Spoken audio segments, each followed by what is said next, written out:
সকাল থেকেই ছেলেটা চিকেন রান্না করো বলতে বলতে একদম পাগল করে দিচ্ছিল। আর ঘরেও তেমন চিকেন ছিল না, তাই কি যে করি কিছুই উপায় পাচ্ছিলাম না। ফ্রিজটা খুলতেই হাতের সামনে চলে এলো একটা ছোট প্লাস্টিকের মধ্যে আমি কিছুটা মাটন রেখেছিলাম, ওই 2-4 পিস হবে হয়তো, আর তার সাথে ছিল একটুখানি চিকেন।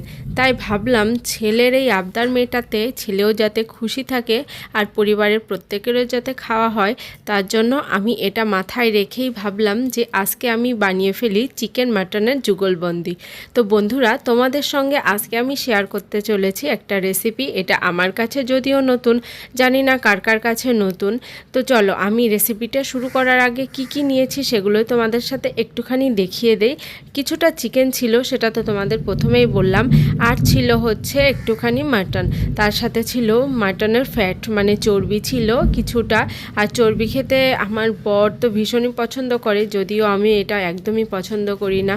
তো চর্বিটাও আমি বের করে নিলাম যে একসঙ্গে রান্না করে ফেলা যাবে। রান্নার জন্য তো পেঁয়াজ রসুন মাস্ট, আর আমি এখানে পেঁয়াজ কুচি আর রসুন করে নিয়েছি, কেটে নিয়েছি। আর রসুনটা আমি গোটা গোটাই রেখেছি, আর রসুনটাকে আমি বেটে দেব না, রসুনটাকে কিন্তু পেঁয়াজের সাথে ভেজে দেব, তার জন্য আমি গোটা গোটা রেখেছি। যেহেতু মাটন একটু সেদ্ধ হতেও বেশি সময় লাগবে, আর ততক্ষণে কিন্তু রসুনটাও সেদ্ধ হয়ে যাবে। আজকে রান্না করব একদম পিওর সর্ষের তেল দিয়ে, আর সর্ষের তেলটা কড়াই গরম হওয়ার সাথে সাথে বসিয়ে নিয়েছি। তেলটা একটুখানি মনে হয় জল পড়েছে তেলে, তাই ফটফট করে ফাটছিল, মানে ছিটে যাচ্ছিল।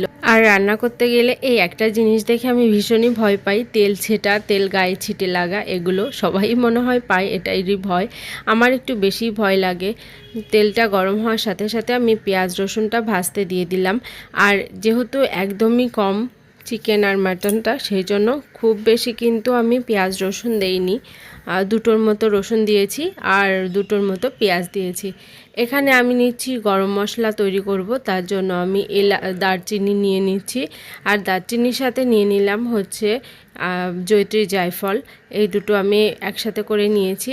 আর তার সাথে নিয়েছি হচ্ছে এলাচ, এগুলো নিয়ে আর দিয়ে দিলাম পরিমাণ মতো জিরে। আর আজকে বাটা মশলা সবটাই করব। আর তার সাথে দিয়ে দিলাম আদা, এগুলো এবার আমি পেস্ট করে নেব। বাটা মশলার রান্নার টেস্ট কিন্তু আলাদাই থাকে।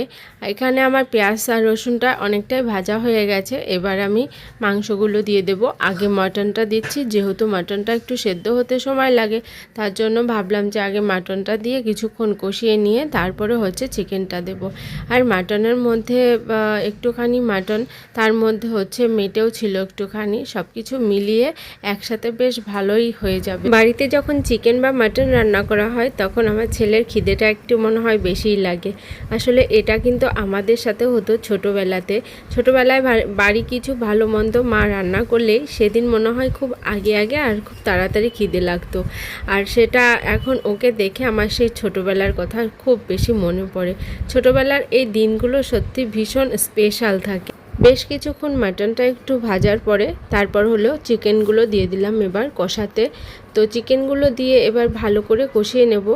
আর অনেকেই হয়তো ভাবতে পারে চিকেন মাটন একসাথে করতে গেলে হয়তো চিকেনটা সেদ্ধ হয়ে যাবে বেশি আর মাটনটা একদমই সেদ্ধ হবে না। এরকম কিন্তু একদমই হবে না যদি এইভাবে রান্না করে তোমরা দেখতে পারো। তো আমি প্রথমে কিন্তু বেশ কিছুক্ষণ সময় মাটনটাকে একটু পেঁয়াজ আর রসুনের সঙ্গে কষিয়ে নিয়েছি। এতে কিন্তু আমি লবণ হলুদ একটু অ্যাড করিনি এখনও। তারপরে চিকেনটা দিয়ে দিলাম, চিকেনটা নিয়ে আবার ভালো করে ভেজে নিচ্ছি, মানে কষিয়ে নিচ্ছি আর কি। তারপরে আমি আস্তে আস্তে লবণ হলুদ এগুলো অ্যাড করব। আর এগুলো অ্যাড করার পর তো আরও বেশ কিছুক্ষণ কষাতে হবে, তারপর মশলা দেওয়ার পালা আছে।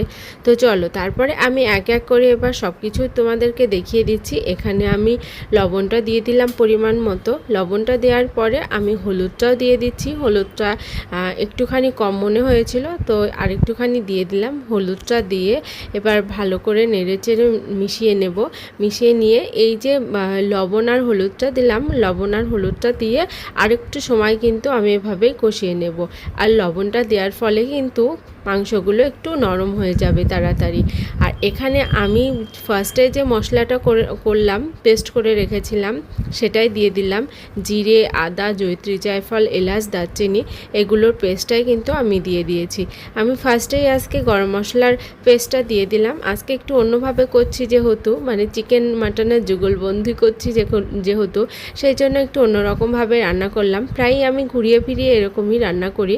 আর এখন হচ্ছে আর বাকি যে মশলাটা দেওয়ার বাকি ছিল সেটাই করব। এখানে আমি শুকনো লঙ্কাগুলো একটুখানি ভিজিয়ে রেখেছিলাম।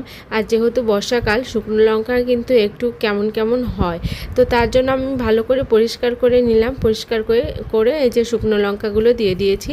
আর তার আগে আমি কিন্তু কিছুটা গোলমরিচও দিয়ে দিলাম। গোলমরিচ আর শুকনো লঙ্কা একটু ঝাল ঝাল হবে বেশ, আর একটু কষা কষা হবে, খেতে কিন্তু ভীষণই ভালো লাগবে। অনেকটা কষানো হয়ে গেছে, দেখতেই পাচ্ছ তেলটা ছেড়ে দিয়েছে। আর আজকে কিন্তু তেলটা আমি একদমই কম দিয়ে রান্না করছি। তোমরা ফার্স্টেই দেখতে পেয়েছো তেলটা কিন্তু প্রতিদিনের তুলনায় আজকে আমি অনেকটাই কম ইউজ করেছি। তা ভাবলাম যে মাটন ফ্যাট আছে, তার জন্য বেশি করে তেল দেওয়ার কোনো প্রয়োজনই নাই। কারণ বেশি করে তেল দিলে এই এক্সট্রা তেলটা কিন্তু থেকেই যাবে। আর মাটন ফ্যাটের যে তেলটা, সেটাও কিন্তু অনেকটাই বেরিয়ে আসবে। তাতে করে কি হয়, বেশি তেল পড়লে চিকেন বা মাটনের সেই আসল টেস্টটাই কিন্তু খুঁজে পাওয়া যায় না। একটা তেল তেল ভাব হয়, আর খেতেও কিন্তু বাজে লাগে। আমার কাছে তো লাগে, জানি না আর কার কাছে কেমন লাগে। তো দেখো অনেকটা কষানো হয়ে গেছে। আমি একটু ঢাকা দিয়ে রেখেছিলাম, ঢাকাটা দিয়ে আরেকবার হচ্ছে আমি একটু নেড়ে চেড়ে দিচ্ছি। আর নেড়ে চেড়ে দেওয়ার পরে আলু কেটে রেখেছিলাম, আলুটাও কিন্তু এবার দিয়ে দিচ্ছি। আর আলু আমি ভেজে রান্না করি না। আমি চিকেন বা মাটন রান্না করলে আলুটা কখনোই ভেজে রান্না করি না।